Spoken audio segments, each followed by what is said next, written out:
Semangat pagi, selamat datang kembali di Buka Buku Official. Subscribe, like, and comment untuk mendukung kami meningkatkan minat baca masyarakat. Assalamualaikum warahmatullahi wabarakatuh. Salam literasi, buka buku, buka dunia. Sore yang masih dengan semangat pagi ini, kita akan membacakan buku Mata yang Enak Dipandang, masih karya Ahmad Tohari, dalam Kartini nomor 443 tahun 1991. Bila Jebris ada di rumah kami. Jebris, janda beranak satu, telah menghidupkan kembali aib lama. Aib pojok dusun itu yang dulu dikenal sebagai tempat kelahiran pelacur-pelacur itu dulu. Dan sejak beberapa tahun belakangan, orang sepakat mengakhiri aib itu. Tiap sore, Jebris naik bus ke daerah batas kota sekitar terminal, yang pada malam hari menjadi wilayah mesum. Menjelang matahari terbit, Jebris sudah berada di rumah karena selalu menumpang bus paling awal.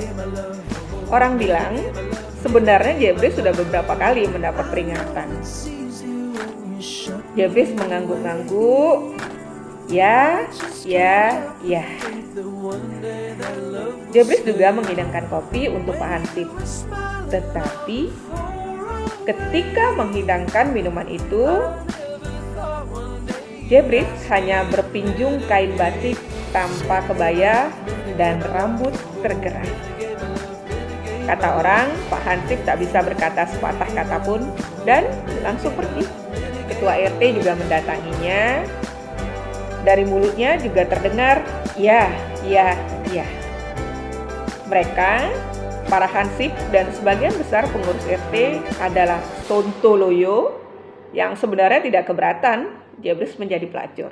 Di pojok dusun itu mungkin hanya Sarah, istri Ratib yang benar-benar sedih melihat Jebris. Kepelacuran Jebris mencolok mata Ratib, suami Sarah.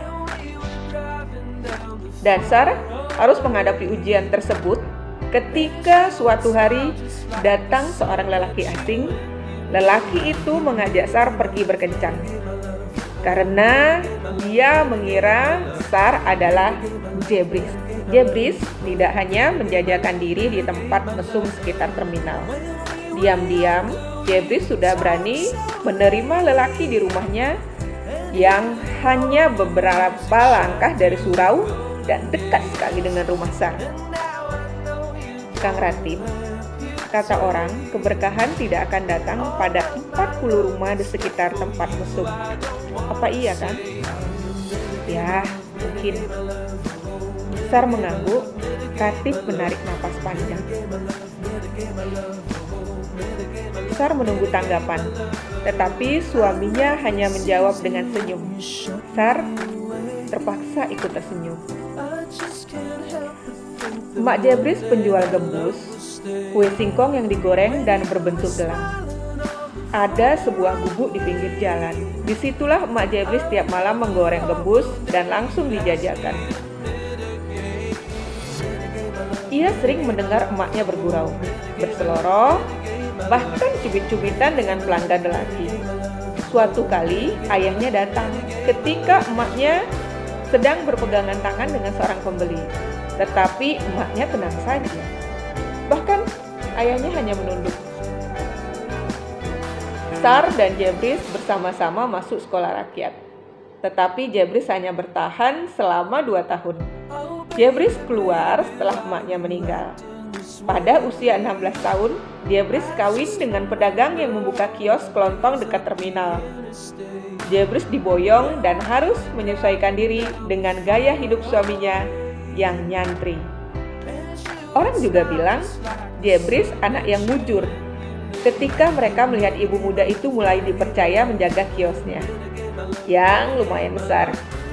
Namun 1 tahun kemudian sudah terdengar selentingan bahwa dalam berdagang Jebris meniru emaknya, akrab dan hangat terhadap supir-supir, kernet-kernet, dan tukang-tukang ojek. Jebris kembali ke rumah ayahnya karena diceraikan oleh suami Orang bilang keberuntungannya telah berakhir.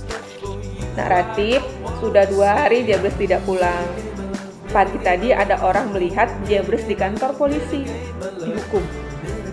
Dihukum? Ya. Kalau tidak dihukum, mengapa Jebres ada di kantor polisi? Naratif, kasihan si Mendol.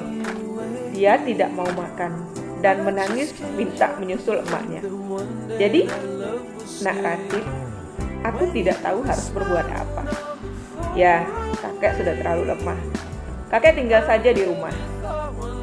Biar aku yang menyusul Jebris dan bila mungkin membawanya pulang, kata Ratif. Ayah Jebris pulang menyeret kedua kakinya yang sudah membengkak. Pasti Jebris kena razia lagi, ujar Sar. Lagi? Sar mengangguk.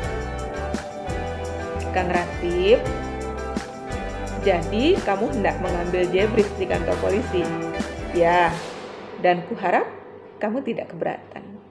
Lalu, juga bila kamu tidak keberatan, Jebris kita coba ajak bekerja di rumah kita.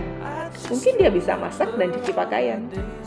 Andaikan dia mau, apakah kamu tidak merasa risih? Ada pelacur di antara kita. Ya, ada risih juga. Tetapi mungkin itu jalan yang bisa kita tempuh. Bila Jebris tidak mau, kita akan terus bertetangga dengan dia. Dan kamu tidak usah khawatir. Malaikat pembawa berkah tidak akan datang ke rumah ini bila kamu tetap punya kesabaran dan sedikit empati terhadap anak penjual gembus itu. Oke, baik. Cluenya adalah kamu tak usah khawatir. Malaikat pembawa berkah tidak akan datang ke rumah ini bila kamu tetap punya kesabaran dan sedikit empati terhadap anak penjual gembus itu. Tetap rendah hati, menerima orang lain apa adanya, maka keberkahan akan datang menyertaimu. Oke, wassalam, tetap semangat. Matur nuwun.